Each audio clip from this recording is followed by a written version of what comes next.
नमः। हरिः ओम्। व्यासाय भवनाशाय शेषाय गुणराशये हृद्याय शुद्धविद्याय मध्वाय च नमो नमः।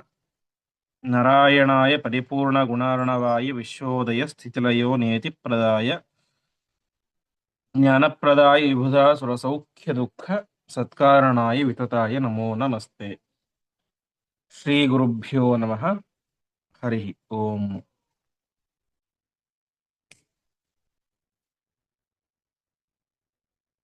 ಹಿಂದಿನ ಪಾಠದಲ್ಲಿ ನಾವು ಕಂಡಂತೆ ಧೃತರಾಷ್ಟ್ರ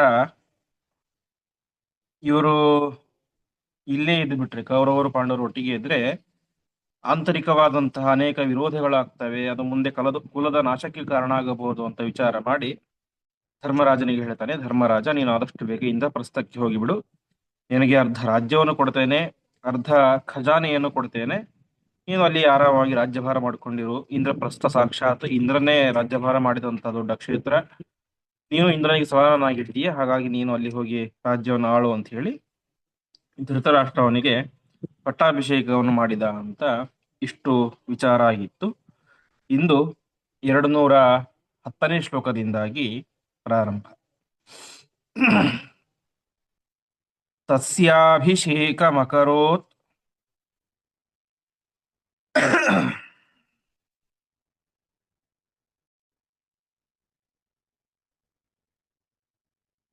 ಪ್ರಥಮಂ ಸ ಕೃಷ್ಣೋ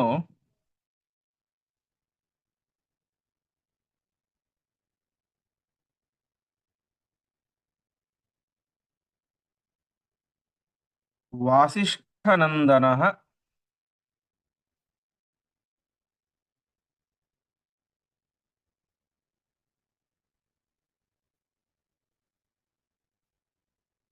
ಉರುರ್ಭವ ಚಕ್ರವರ್ತಿ.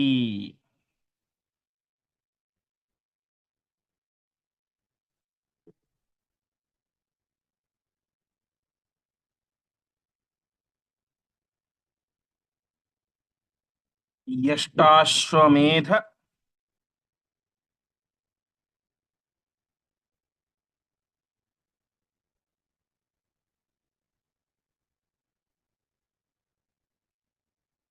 ನಿಖಿಲಾತ್ಮಕ ರಾಜಸೂಯ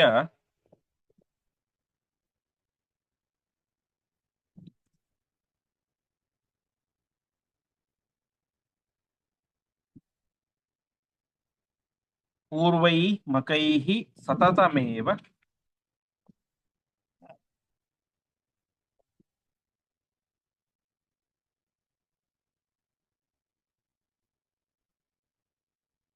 ಚ ಧರ್ಮಶೀಲಃ.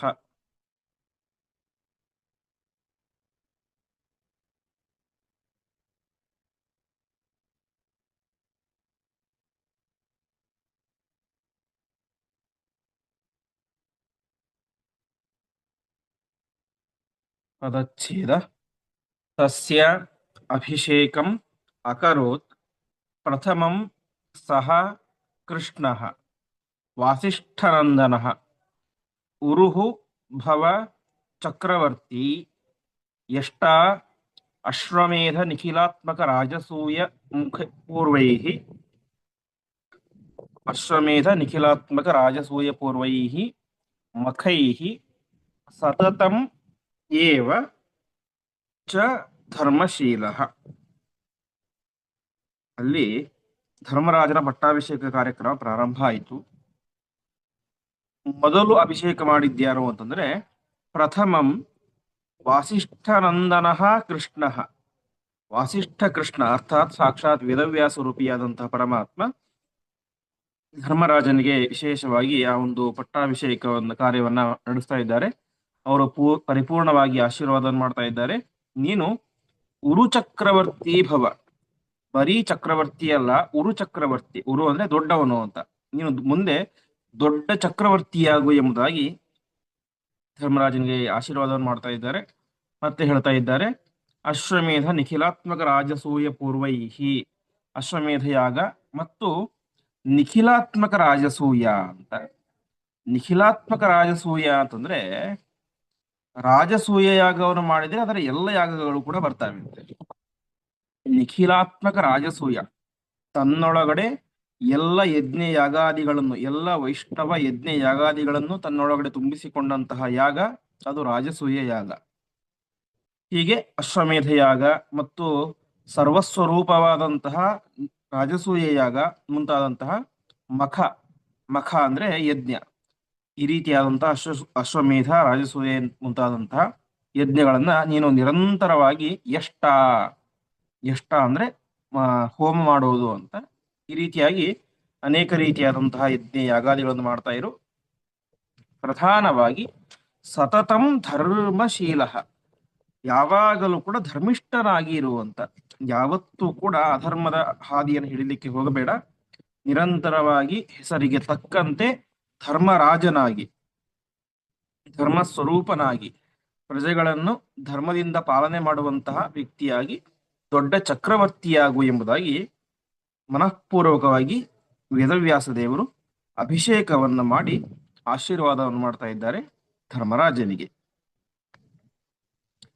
ಮುಂದೆ ಇತ್ತೇವ ಪಾರ್ಶ್ವತ ಸುತ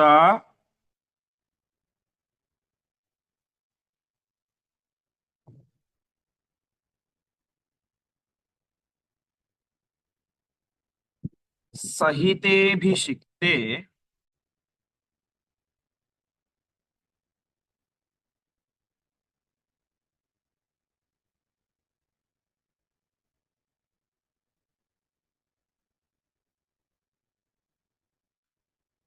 ಕೃಷ್ಣೋಪಿ ವೃಷ್ಣಿವೃಷಭಃ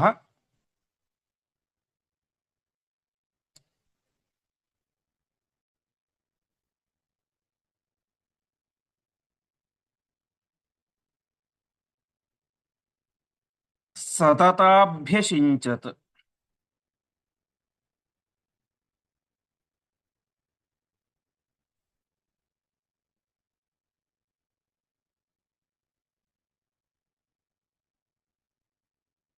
ಏವಂ ಚ ಮಾರುತಿ ಶಿರಸಿ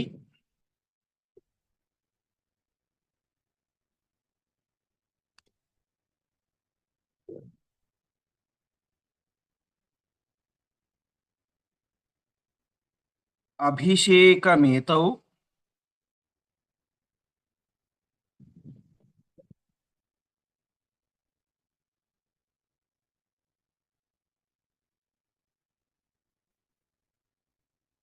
ಸಂಚಕ್ರತು ಸ್ಮ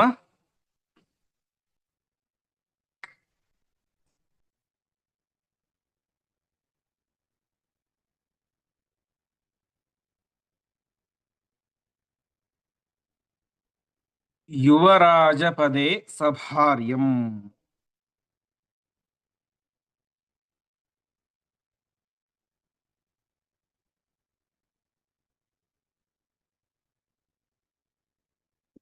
ಛೇದ ಇತಿ ಏವ ಪಾರ್ಷತಸುತಾ ಸಹಿತೆ ಅಭಿಷಿಕ್ತೆ ಕೃಷ್ಣಃ ಅಪಿ ವೃಷ್ಣಿವೃಷಭಃ ಸಹ ತಥಾ ಅಭ್ಯಷಿಂಚತ್. ಏವಂ ಚ ಮಾರುತಿ ಶಿರಸಿ ಅಭಿಷೇಕಂ ಏತೌ ಸಂಚಕ್ರತುಃ ಸ್ಮ ಯುವರಾಜಪದೇ ಸಭಾರ್ಯಂ. ಹೀಗೆ ಪಾರ್ಷತ ಸುತಾ ಸಹಿತೆ, ಪಾರ್ಷತ ಅಂತಂದ್ರೆ ದೃಪದ ಪಾರ್ಷತನ ಸುತ ಮಗಳು ದ್ರೌಪದಿ ಜೊತೆಗೆ ಸೇರಿದಂತಹ ಧರ್ಮರಾಜನಿಗೆ ವೇದವ್ಯಾಸ ದೇವರು ಅಭಿಷೇಕವನ್ನು ಮಾಡಿದರು. ವೇದವ್ಯಾಸ ದೇವರು ಅಭಿಷೇಕ ಮಾಡಿ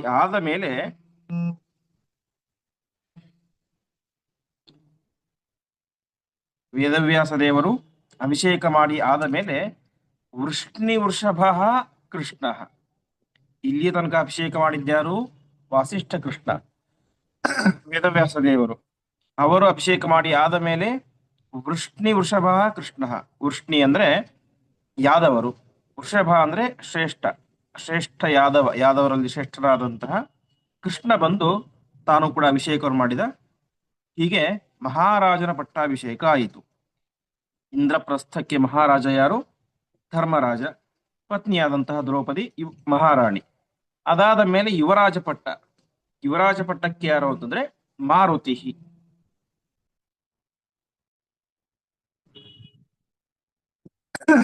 ಯುವರಾಜ ಪಟ್ಟಕ್ಕೆ ಮಾರುತಿ ಅಂದ್ರೆ ಮರುತ್ ಅಂದ್ರೆ ವಾಯುದೇವರು, ಮಾರುತಿ ಅಂದ್ರೆ ವಾಯುದೇವರ ಪುತ್ರ ಭೀಮಸೇನ ದೇವರು.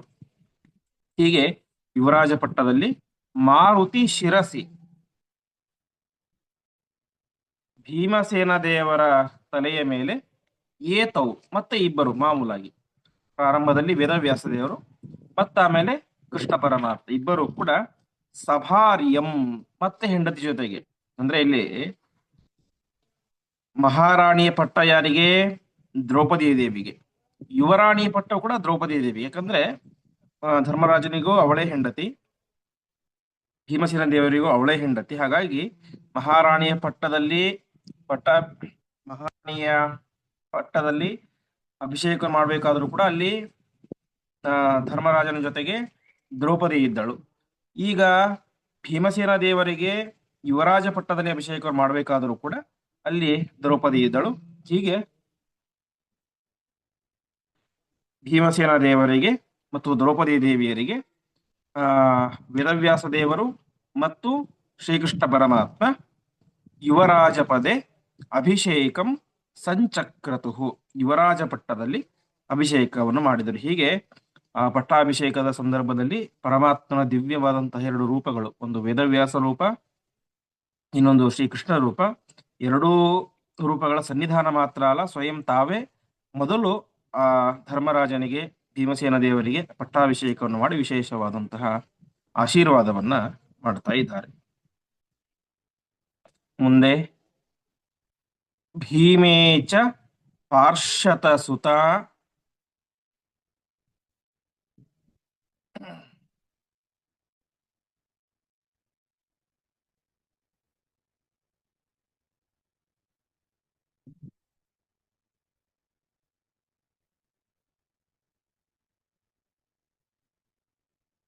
ಸಹಿತೇಭಿಷಿಕ್ತೆ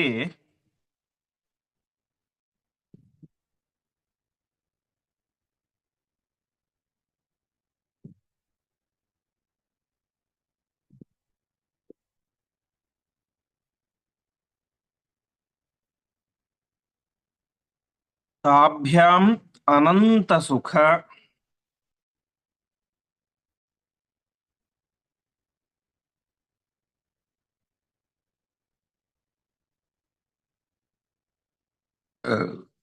ಶಕ್ತಿ ಚಿದಾತ್ಮಕಾಭ್ಯಾಂ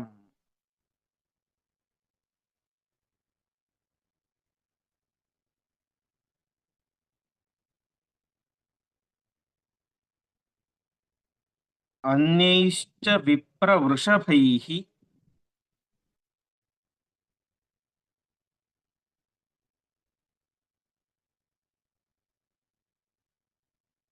ಸುಕೃತೇಭಿಷೇಕೆ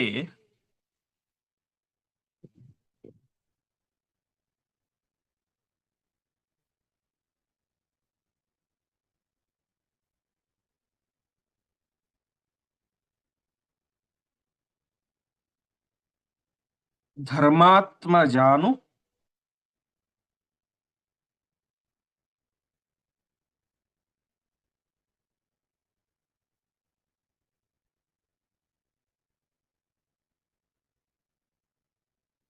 ಮುಮುದುರ್ನಿಖಿಲಾಶ್ಚ ಸಂತಃ.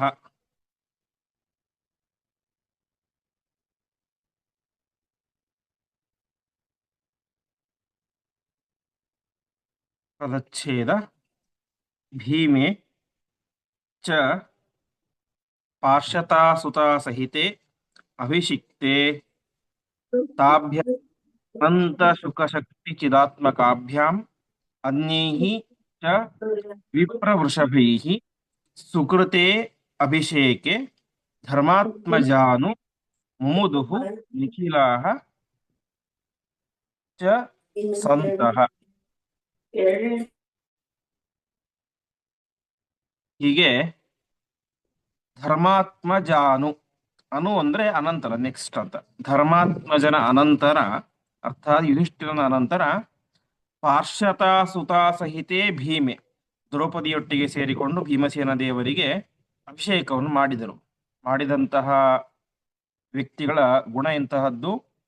ಅನಂತ ಸುಖ ಶಕ್ತಿ ಚಿದಾತ್ಮಕಾಭ್ಯಾಂ, ಅನಂತ ಎಣೆ ಇಲ್ಲದೆ ಇರುವಂತಹ ಜ್ಞಾನ, ಶಕ್ತಿ ಇವುಗಳೇ ಸ್ವರೂಪವಾಗಿರುವಂಥವ್ರು, ಸುಖ ಸ್ವರೂಪವಾದಂತಹ ಯಾವ ವೇದವ್ಯಾಸ ರೂಪಿಯಾದಂತಹ ಪರಮಾತ್ಮ ಮತ್ತು ಕೃಷ್ಣ ಪರಮಾತ್ಮ ಇವರಿಬ್ಬರು ಕೂಡ ಸೇರಿಕೊಂಡು ಆ ಧರ್ಮರಾಜನಿಗೆ ಅಭಿಷೇಕವನ್ನು ಮಾಡ್ತಾರೆ. ಧರ್ಮರಾಜನ ನಂತರ ಭೀಮಸೇನ ದೇವರಿಗೂ ಕೂಡ ಅಭಿಷೇಕವನ್ನು ಮಾಡಿದರು. ಇಷ್ಟಾದ ಮೇಲೆ ಅನ್ಯೈಶ್ಚ ವಿಪ್ರ ವೃಷಭೈಹಿ. ವೃಷಭ ಅಂತಂದ್ರೆ ಸಾಮಾನ್ಯವಾಗಿ ಆ ಸಂಸ್ಕೃತದಲ್ಲಿ ಮೇಲ್ನೋಟದ ಅರ್ಥ ವೃಷಭ ಅಂದ್ರೆ ಎತ್ತು ಅಂತ, ಗಂಡು ಎತ್ತು. ಆದರೆ ಇನ್ನೊಂದು ಅರ್ಥ ಇದೆ, ವೃಷಭ ಅಂದ್ರೆ ಶ್ರೇಷ್ಠ ಅಂತ. ಹಾಗಾಗಿ ವಿಪ್ರ ವೃಷಭೈಹಿ, ಶ್ರೇಷ್ಠ ಬ್ರಾಹ್ಮಣರು ಅಂತ ಅನೇಕ ಜ್ಞಾನಿಗಳಲ್ಲಿ ಬಂದಿದ್ದರು. ಆ ಎಲ್ಲ ಜ್ಞಾನಿ ಶ್ರೇಷ್ಠರುಗಳು ಕೂಡ ಅಭಿಷೇಕವನ್ನು ಮಾಡ್ತಾ ಇದ್ದಾರೆ. ಈ ರೀತಿಯ ಅಭಿಷೇಕವನ್ನು ಮಾಡಿದಾಗ ಅದನ್ನು ಕಂಡಂತಹ ಎಲ್ಲ ಸಂತಹ ಸಜ್ಜನರು ಕೂಡ ನಿಖಿಲಾಹ ಮೋದುಹು, ವಿಶೇಷವಾಗಿ ಆನಂದವನ್ನು ಅನುಭವಿಸ್ತಾ ಇದ್ದಾರೆ. ಹೀಗೆ ಅಂತಹ ಪರಮ ಸಾತ್ವಿಕರಾದಂತಹ ಪಾಂಡವರಿಗೆ ಆ ಪಟ್ಟಾಭಿಷೇಕ ಆದಾಗ ಎಲ್ಲರಿಗೂ ಕೂಡ ಭಾರಿ ವಿಶೇಷವಾದ ಆನಂದ ಆಯಿತು ಎಂಬುದಾಗಿ ತಿಳಿಸ್ತಾ ಇದ್ದಾರೆ. ಮಹಾಭಾರತದಲ್ಲಿ ಹೇಳುವಂತೆ ಎಲ್ಲರೂ ಅಭಿಷೇಕ ಮಾಡಿದ್ರು ಅಂತ. ಕೃಪಃ ದ್ರೋಣಶ್ಚ ಭೀಷ್ಮಶ್ಚ ಧೌಮ್ಯಶ್ಚ ವ್ಯಾಸಕೇಶವು ಬಾಹ್ಲೀಕಃ ಸೋಮದತ್ತಶ್ಚ ಚಾತುರ್ವೇದ್ಯ ಪುರಸ್ಕೃತಃ ಅಂತ ಕೃಪಾಚಾರ್ಯರು, ದ್ರೋಣಾಚಾರ್ಯರು, ಭೀಷ್ಮಾಚಾರ್ಯರು, ಧೌಮ್ಯರು ಅಂದ್ರೆ ಯಾವ ಪಾಂಡವರಿಗೆ ಮದುವೆಯನ್ನು ಮಾಡಿಸಿದಂಥ ಪುರೋಹಿತರು ಇದ್ರಲ್ಲ, ಧೌಮ್ಯಾಚಾರ್ಯರು, ಹೀಗೆ ಅನೇಕ ಹಿರಿಯರೆಲ್ಲರೂ ಕೂಡ ವಿಶೇಷವಾಗಿ ಪಾಂಡವರಿಗೆ ಆ ಪಟ್ಟಾಭಿಷೇಕವನ್ನು, ಅಭಿಷೇಕದ ಕಾರ್ಯವನ್ನು ನಡೆಸಿ ತಾವು ಕೃತಾರ್ಥರಾದರು ಎಂಬುದಾಗಿ ತಿಳಿಸ್ತಾ ಇದ್ದಾರೆ. ಒಟ್ಟಿನಲ್ಲಿ ಪಾಂಡವರಿಗೆ ಆ ರಾಜ್ಯ ಸಿಕ್ಕಿತು. ಮುಂದೆ ತಸ್ಮಿನ್ ಮಹೋತ್ಸವವರೆ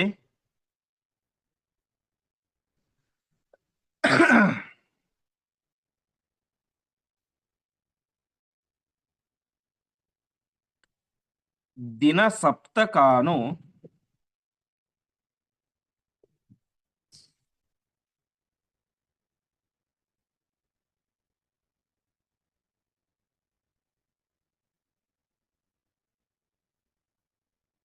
ವೃತ್ತೇ ವಸಿಷ್ಠ ವೃಷಭೇಣ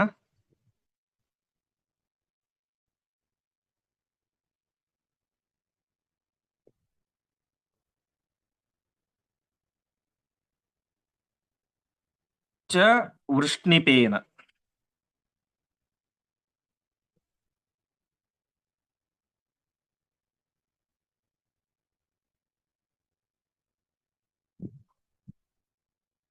ಕೃಷ್ಣೇನ ತೇ ಯಯುರಮಾ.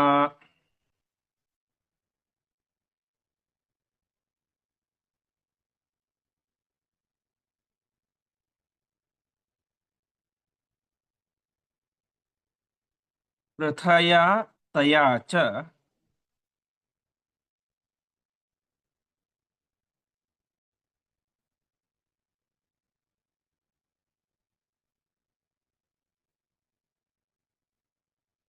ಪಾಂಚಾಲ ರಾಜಸುತಯ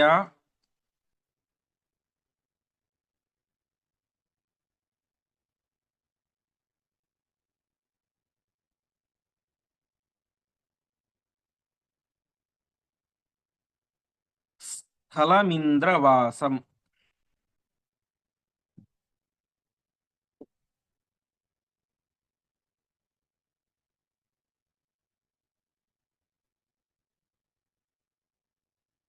ಪದಚ್ಛೇದ.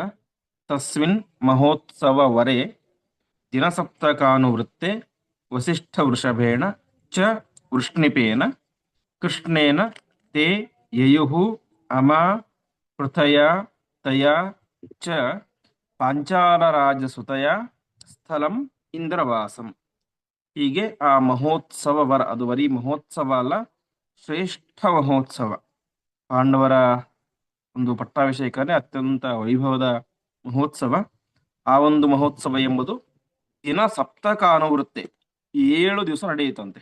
7 ದಿವಸ ಆ ವೈಭವದ ಪಟ್ಟಾಭಿಷೇಕ ನಡೆಯಿತು. ಹೀಗೆ ನಡೆದ ಬಳಿಕ ವಸಿಷ್ಠ ವೃಷಭೇಣ ವೃಷ್ಣಿಪೇನ, ವಸಿಷ್ಠ ವೃಷಭ ವೇದವ್ಯಾಸ ದೇವರು, ವೃಷ್ಣಿಪ ಅಂದ್ರೆ ಕೃಷ್ಣ, ವೃಷ್ಣಿಯನ್ನು ಯಾದವರನ್ನ ರಕ್ಷಣೆ ಮಾಡುವಂಥವನು.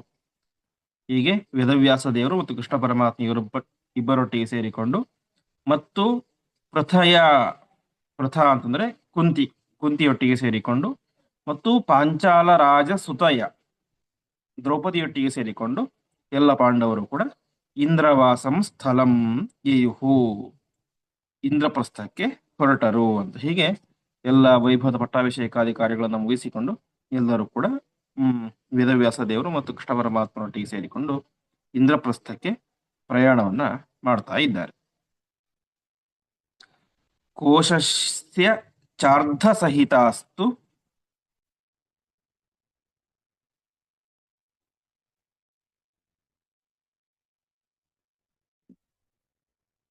ಯದೈವ ಪಾರ್ಥಾಃ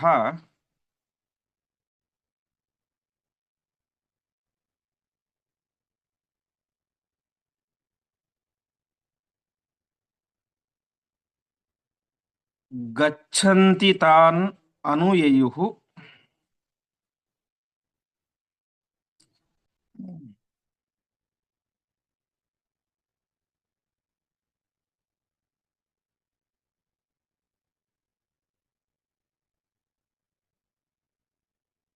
ನಿಖಿಲಾಶ್ಚ ಪೌರಾಃ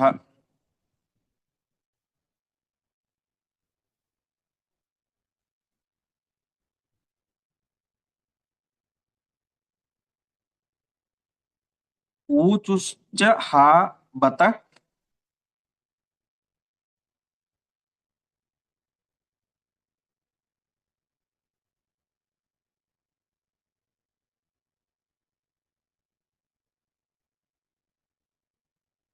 ಸುಯೋಧನ ಏಷ ಪಾಪೋ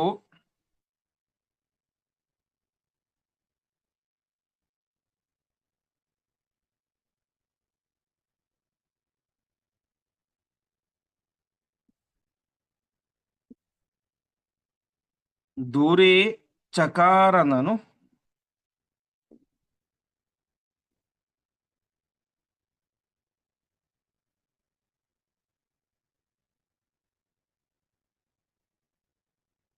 ಪಾಂಡುಸುತಾನ್ ಗುಣಾಢ್ಯಾನ್.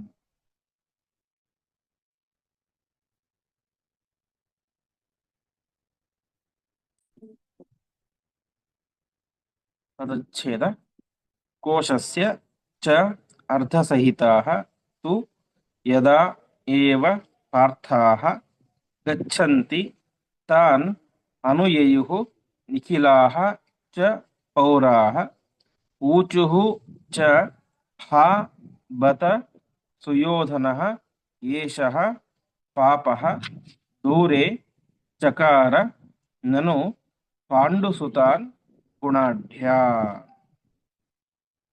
ಹೀಗೆ ಪಾಂಡವರು ಹಿಂದೆ ಧೃತರಾಷ್ಟ್ರ ಹೇಳಿದಂತೆ ಕೋಶಸ್ಯ ಅರ್ಧ ಸಹಿತಾಸ್ತು ಖಜಾನೆಯ ಅರ್ಧ ಭಾಗವನ್ನು ಕೂಡ ತೆಗೆದುಕೊಂಡು ತಾವು ಗಚ್ಚಂತಿ ಇಲ್ಲಿ ಯಾವಾಗ ಹೊರಡಲಿಕ್ಕೆ ಶುರು ಮಾಡಿದ್ರು ಆವಾಗ ಹಸ್ತಿನಾವತಿಯ ಸಮಸ್ತ ಪೌರರು ಕೂಡ ನಿಖಿಲಾಶ್ಚ ಪೌರಾಹ ತಾನ್ ಅನುಯಯುಹು ಅವರೊಟ್ಟಿಗೆ ತಾವು ಕೂಡ ಹೊರಡ್ಲಿಕ್ಕೆ ಸಿದ್ಧರಾಗ್ಬಿಟ್ರು ಅಂತ. ಪಾಂಡವರು ಇಲ್ಲದೆ ಇರುವಂತಹ ಹಸ್ತಿನಾವತಿ ನಮಗೆ ಬೇಡವೇ ಬೇಡ ಅಂತ ಸಮಸ್ತ ನಾಗರಿಕರು ಕೂಡ ಪಾಂಡವರನ್ನ ಫಾಲೋ ಮಾಡ್ಕೊಂಡು ಹೊರಟರು. ಅವ್ರು ಹೇಳ್ತಾ ಇದ್ದಾರೆ, ಏಷಃ ಸುಯೋಧನ ಪಾಪಃ, ಈ ದುರ್ಯೋಧನ ಮಹಾಪಾಪಿಷ್ಠ. ಈ ಪಾಪಿಷ್ಠನಾದಂಥ ದುರ್ಯೋಧನ ಗುಣಾಢ್ಯಾನ್ ಪಾಂಡುಸುತಾನ್, ಪಾಂಡವರು ಮಹಾ ಗುಣವಂತರು, ಪರಮ ಸಜ್ಜನರು. ಹೀಗೆ ಮಹಾ ಗುಣಶಾಲಿಗಳಾದಂತಹ ಪಾಂಡವರನ್ನ ಏನ್ ಮಾಡಿಬಿಟ್ಟ, ದುರೇಚಕಾರ, ನಮ್ಮಿಂದ ಅವರನ್ನು ದೂರ ಮಾಡಿಬಿಟ್ಟ. ಹಾಗಾಗಿ ನಾವು ಅವರನ್ನು ಬಿಟ್ಟಿರ್ಲಿಕ್ಕೆ ಸಾಧ್ಯ ಇಲ್ಲ ಅಂತ ಎಲ್ಲ ನಾಗರಿಕರು ಕೂಡ ತಾವು ಪಾಂಡವರೊಟ್ಟಿಗೆ ಇಂದ್ರಪ್ರಸ್ಥಕ್ಕೆ ಹೋಗಲಿಕ್ಕೆ ಸಿದ್ಧರಾದರು ಎಂಬುದಾಗಿ ತಿಳಿಸ್ತಾ ಇದ್ದಾರೆ. ಮುಂದೆ ಭೀಮ ಪ್ರತಾಪಮವಲಂಬ್ಯ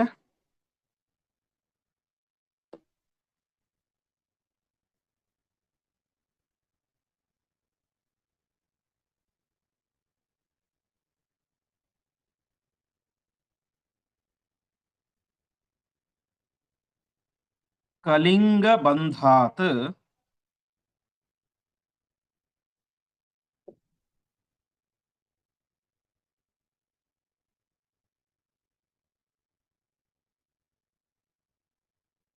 ಮುಕ್ತಃ ಸುತಾಮಪಿ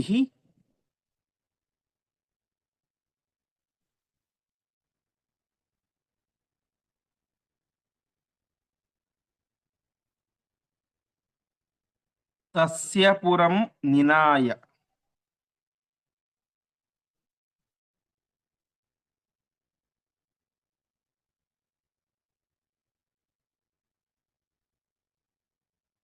ದ್ವೇಷ್ಟೇವಮಪ್ಯತಿ ಬಲಾನ್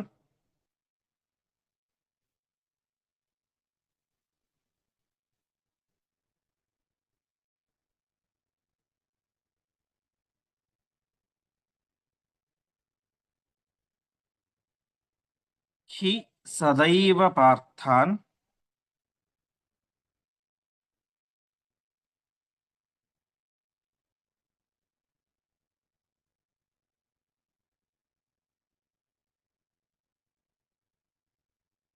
ಯಾಮೋ ವಯಂ ಗುಣಿಭಿಃ.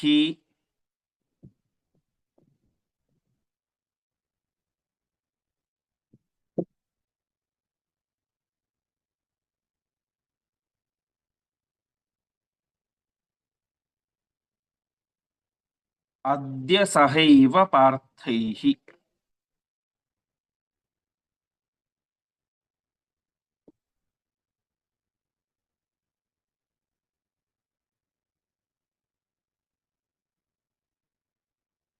ಪದಚ್ಛೇದ. ಭೀಮಪ್ರತಾಪಂ ಅವಲಂಬ್ಯ ಕಳಿಂಗಬಂಧಾತ್ ಮುಕ್ತಃ ಸುತಾಂ ಅಪಿ ಹಿ ತಸ್ಯ ಪುರಂ ನಿನಾಯ ದ್ವೇಷ್ಟಿ ಏವ ದ್ವೇಷ್ಟಿ ಏವಂ ಅಪಿ ಅತಿಬಲಾನ್ ಹಿ ಸದಾ ಏವ ಪಾರ್ಥಾನ್ ಯಾಮಃ ವಯಂ ಗುಣಿಭಿಃ ಅದ್ಯ ಸಹ ಏವ ಪಾರ್ಥೈಃ. ಮತ್ತೆ ಎಲ್ಲರೂ ಆ ಪೌರವರು ಸೇರಿ ಹೇಳ್ತಾ ಇದ್ದಾರೆ, ಈ ಹಿಂದೆ ಈ ದುರ್ಯೋಧನನನ್ನ ಕಳಿಂಗ ಬಂಧ, ಕಳಿಂಗ ದೇಶದ ರಾಜ ಬಂಧನ ಮಾಡಿ ಇಟ್ಬಿಟ್ಟಿದ್ದ. ನಾವು ಹಿಂದೆ ನೋಡಿದ್ವಿ, ಅವರ ಮಗಳನ್ನ ಅಪಹಾರ ಮಾಡ್ಲಿಕ್ಕೆ ಹೋಗಿದ್ದ ಅಂತ. ಹೀಗೆ ಅವನು ಕಳಿಂಗನಿಂದಾಗಿ ಬಂಧನಕ್ಕೆ ಒಳಗಾದಾಗ ಅವನನ್ನು ಬಿಡಿಸ್ಕೊಂಡು ಬಂದದ್ದು ಯಾರು? ನಮ್ಮ ಭೀಮಸೇನ. ಭೀಮಪ್ರತಾಪಂ ಭೀಮಪ್ರತಾಪಂ ಅವಲಂಬ್ಯ ಮುಕ್ತಃ. ಕೊನೆಗೆ ಇವರನ್ನು ಯಾರ ಮೇಲೆ ಡಿಪೆಂಡ್ ಆಗ್ಬೇಕಾಯ್ತು? ದುರ್ಯೋಧನ. ನಿರಂತರವಾಗಿ ಭೀಮಸೇನ ದೇವರ ದ್ವೇಷ ಮಾಡ್ತಾ ಇದ್ದಂತಹ ದುರ್ಯೋಧನ ಕೊನೆಗೆ ಕಳಿಂಗ ರಾಜ ಬಂಧನ ಮಾಡಿದಾಗ ಬಿಡುಗಡೆಗೊಳಿಸಿದ್ಯಾರ ಅವರನ್ನ? ಇದೇ ಭೀಮ. ಭೀಮಪ್ರತಾಪಂ ಅವಲಂಬ್ಯ ಮುಕ್ತಃ. ಹೀಗೆ ಭೀಮಸೇನ ದೇವರ ಪರಾಕ್ರಮದಿಂದಾಗಿ ಅವನು ಬದುಕುಳಿದು ಬಂದ. ಅಷ್ಟು ಮಾತ್ರ ಅಲ್ಲ, ತಸ್ಯ ಸುತಾಮಪಿ ಪುರಂ ನಿನಾಯ, ಅವನ ಮಗಳನ್ನು ಕೂಡ ಕರೆದುಕೊಂಡು ಬಂದ, ಯಾವ ಕಳಿಂಗ ರಾಜನ ಮಗಳನ್ನ. ಹೀಗೆ ಅಷ್ಟೆಲ್ಲ ನಡೆದದ್ದು ಯಾರ ಬಲದಿಂದಾಗಿ? ಭೀಮಸೇನನ ಬಲದಿಂದಾಗಿ. ಭೀಮಸೇನ ಅಲ್ಲಿಗೆ ಹೋಗಿ ಯುದ್ಧ ಮಾಡಿ ಅವನನ್ನು ಬಿಡಿಸಿಕೊಂಡು ಬರದೇ ಹೋಗಿದ್ರೆ ದುರ್ಯೋಧನ ಇನ್ನೂ ಕೂಡ ಬಂಧನದಲ್ಲಿ ಇರ್ತಾ ಇದ್ದ. ಹೀಗೆ ಅವನು ಉಳಿದದ್ದೇ ಭೀಮಸೇನ ದೇವರಿಂದಾಗಿ. ಇಷ್ಟೆಲ್ಲ ಇದ್ದರೂ ಕೂಡ ಅವನೇನ್ ಮಾಡ್ತಾ ಇದ್ದಾನೆ? ಅತಿಬಲಾನ್ ಪಾರ್ಥಾನ್, ಮಹಾಪರಾಕ್ರಮಶಾಲಿಗಳಾದಂತಹ ಪಾಂಡವರನ್ನ ದ್ವೇಷ್ಟಿ, ನಿರಂತರವಾಗಿ ದ್ವೇಷ ಮಾಡ್ತಾ ಇದ್ದಾನೆ. ಆ ದ್ವೇಷ ಕೊನೆಗೆ ಈ ರಾಜ್ಯವನ್ನೇ ಬಿಟ್ಟು ಅವರನ್ನ ಕಳಿಸುವಂತಹ ಪ್ರಸಂಗ, ಹಸ್ತಿನಾವತಿನ ಬಿಟ್ಟು ಕಳಿಸುವಂತಹ ಪ್ರಸಂಗ ಬಂದಿದೆ. ಹಾಗಾಗಿ ನಿರಂತರವಾಗಿ ದ್ವೇಷ ಮಾಡ್ತಾ ಇದ್ದಾರೆ. ಹಾಗಾಗಿ ನಾವೇ ಮಾಡೋಣ, ಇಲ್ಲಿರೋದು ಬೇಡ. ನಮಗೆ ಯಾರು ಬೇಕು? ಗುಣವಂತರು ಬೇಕು. ಗುಣಿಭಿಹಿ, ಮಹಾಗುಣಶಾಲಿಗಳಾದಂತಹ ಪರಮ ಸಾತ್ವಿಕರಾದಂತಹ ಪಾರ್ಥೈಹಿ ಸಹ, ಈ ಪಾಂಡವರೊಟ್ಟಿಗೆ ನಾವೆಲ್ಲರೂ ಕೂಡ ವಯಂ ಯಾಮಹ, ವಯಂ ನಾವು ಎಲ್ಲರೂ ಕೂಡ ಹೋಗ್ಬಿಡೋಣ ಅಂತ ತೀರ್ಮಾನ ಮಾಡ್ತಾ ಇದ್ದಾರೆ. ಅಂದ್ರೆ ಪಾಂಡವರ ಒಂದು ಗುಣದ ಪ್ರಭಾವ ಆ ಹಸ್ತಿನಾವತಿಯ ಜನರ ಮೇಲೆ ಯಾವ ರೀತಿ ಬೀರಿತ್ತು ಅಂತ ನಾವು ಅರ್ಥ ಮಾಡ್ಕೊಳ್ಬಹುದು. ಅವರು ನಮಗೆ ದುಡ್ಡು ಕೊಡ್ತಾನೆ, ಅದು ಕೊಡ್ತಾನೆ, ಇದು ಕೊಡ್ತಾನೆ, ಇನ್ನೇನು ಕೊಡ್ತಾನೆ ಅಂತ ದುರ್ಯೋಧನನ ಮೋಸಕ್ಕೆ ಯಾರು ಕೂಡ ಬಲಿಯಾಗಲಿಲ್ಲ. ಅವರ ಮನಸ್ಸು ಕರಗಿದ್ದು ಯಾರ ಪ್ರಭಾವದಿಂದಾಗಿ? ಪಾಂಡವರ ಪ್ರಭಾವದಿಂದಾಗಿ. ಅದು ಕೂಡ ಏನು? ಅವರ ಗುಣಗಳನ್ನು ಕಂಡು, ಅವರ ಪರಮ ಸಾತ್ವಿಕತೆ, ಅವರಲ್ಲಿದ್ದಂತಹ ಗುಣಗಳು, ದಯೆ, ವಿನಯ ಎಲ್ಲವನ್ನು ಕೂಡ ಕಂಡು ಅದಕ್ಕೆ ಮಾರು ಹೋದಂತಹ ಎಲ್ಲ ಹಸ್ತಿನಾವತಿ ಜನರು ಕೂಡ ಹೇಳ್ತಾ ಇದ್ದಾರೆ, ನಾವಿನ್ನು ಈ ದುಷ್ಟನಾದಂತಹ ದುರ್ಯೋಧನನ ರಾಜ್ಯಭಾರದಲ್ಲಿ ಇರುವುದು ಬೇಡ. ನಾವೆಲ್ಲರೂ ಕೂಡ ಸೇರಿಕೊಂಡು ಪರಮ ಗುಣವಂತರಾದಂತಹ ಮಹಾ ಸಾತ್ವಿಕ ಸಾತ್ವಿಕರಾದಂತಹ ಪಾಂಡವರೊಟ್ಟಿಗೆ ಅವರಿದ್ದಂತಹ ಸ್ಥಳಕ್ಕೇನೆ ಅರ್ಥಾತ್ ಹಸ್ತಿನಾವತಿನ ಬಿಟ್ಟು ಇಂದ್ರಪ್ರಸ್ಥಕ್ಕೆ ಹೋಗಿ ಬಿಡೋಣ ಎಂಬುದಾಗಿ ಎಲ್ಲ ಪ್ರಜೆಗಳು ಕೂಡ ಪಾಂಡವರ ಹಿಂದೆ ಹೊರಡಲಿಕ್ಕೆ ಸಿದ್ಧರಾದರು ಎಂಬುದಾಗಿ ಇಷ್ಟು ವಿಚಾರ ಆಗುತ್ತೆ. ಮತ್ತೆ ಮುಂದೆ ಏನಾಯಿತು ಎನ್ನುವಂಥ ವಿಚಾರವನ್ನ ನಾಳೆ ಪಾಠದಲ್ಲಿ ನೋಡೋಣ ಎಂಬುದಾಗಿ ಹೇಳ್ತಾ ಇಂದಿನ ಪಾಠವನ್ನ ಶ್ರೀಕೃಷ್ಣಾರ್ಪಣಮಸ್ತು. ನಮಸ್ಕಾರ ಗುರುಗಳೇ. ನಮಸ್ಕಾರ.